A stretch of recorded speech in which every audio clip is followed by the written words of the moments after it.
Dans une vidéo précédente, j'ai affirmé que l'interdiction du meurtre est commune à toutes les sociétés humaines.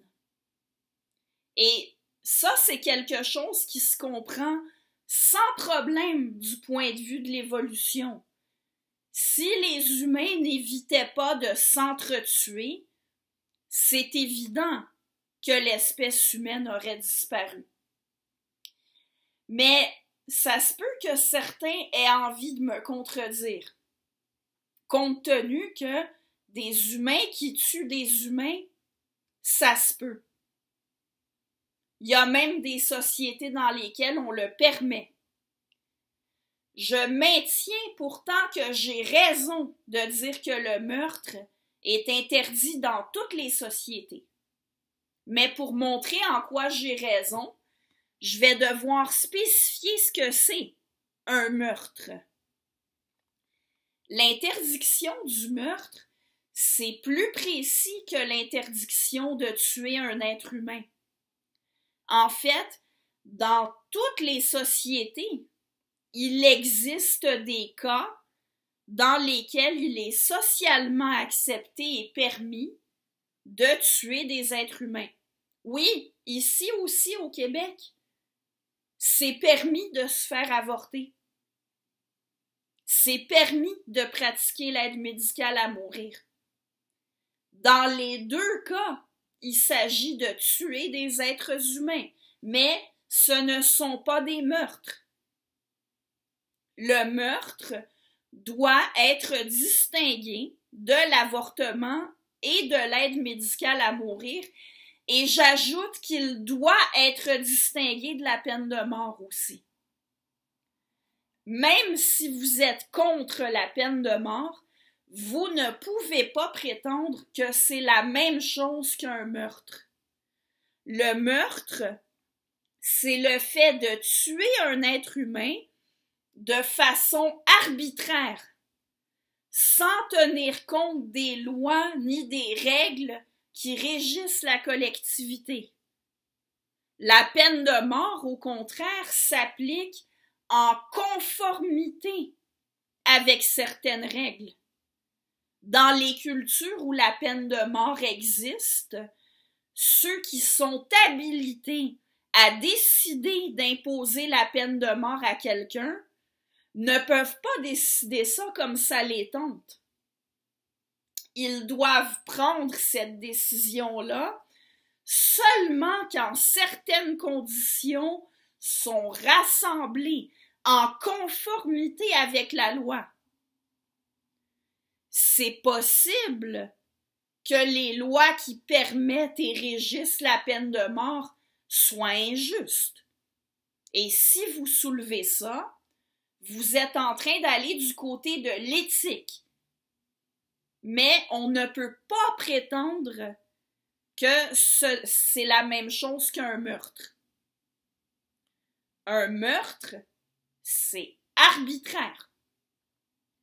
Aucune société humaine ne pourrait prospérer et continuer d'exister s'il n'était pas interdit de tuer ses semblables de façon arbitraire.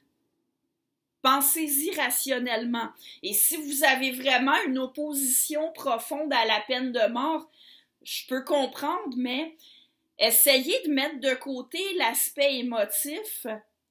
Pensez-y vraiment rationnellement. Une société peut tout à fait prospérer en admettant la peine de mort. Chacun sait qu'il ne risque pas la peine de mort s'il ne commet pas les actes qui sont punis par la peine de mort. Par contre, le meurtre, n'importe qui peut en être victime, peu importe sa façon d'agir. Aucune société ne pourrait prospérer en permettant le meurtre et elle ne pourrait vraisemblablement même pas subsister. Du point de vue de la survie de l'espèce, on peut facilement donner une explication de base de notre tendance à considérer que le fait de tuer des êtres humains pose problème et qu'on ne peut pas le faire comme on veut sans respecter certaines limites. Il est interdit de commettre un meurtre dans toutes les sociétés, c'est-à-dire que on peut tuer des êtres humains seulement dans certaines conditions précises. Que le meurtre soit interdit s'explique sans problème dans le cadre de la théorie de l'évolution, et c'est la même chose pour l'interdiction du vol.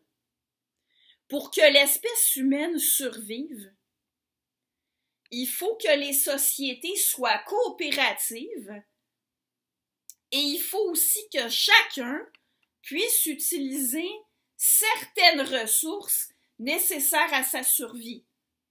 La nourriture, un abri pour les intempéries, certaines choses dont on a vraiment besoin pour survivre. Pour que la coopération et l'usage des ressources soient possibles, on a besoin de règles sur l'utilisation des ressources. Et on a aussi besoin d'une certaine garantie que les règles seront respectées par tous, ou du moins que si quelqu'un s'appropriait des ressources qui ne sont pas à lui, on le sanctionnerait et on réparerait la situation. Aucune société humaine ne pourrait subsister sans système de propriété. Il peut exister des systèmes de propriété différents, mais toute société doit en avoir un, sinon elle ne subsisterait pas. Je ne développerai pas longuement sur ce troisième exemple, mais je mentionnerai qu'on pourrait faire le même genre de raisonnement en ce qui concerne les règles sur la sexualité et le soin des enfants. Aucune société ne peut subsister ni prospérer sans qu'il y ait une organisation familiale qui détermine les conditions dans lesquelles on fait des enfants, ainsi que les critères par lesquels on désigne qui est responsable de faire vivre quels enfants. Alors, avec tout ça, il apparaît que l'existence du sens moral, le fait que les humains se sentent manifestement obligés de respecter certaines règles, c'est bel et bien un trait qui avantage la survie de notre espèce. Je vous rappelle cependant que tout ce que je viens de dire, ça relève de l'éthologie, pas de l'éthique. Rien de ce que j'ai dit dans cette capsule ne permet de dire quelles sont les conditions dans lesquelles tuer un être humain devrait être permis, ni de savoir quel système de propriété est le meilleur, ni non plus d'affirmer qu'un modèle familial est meilleur qu'un autre.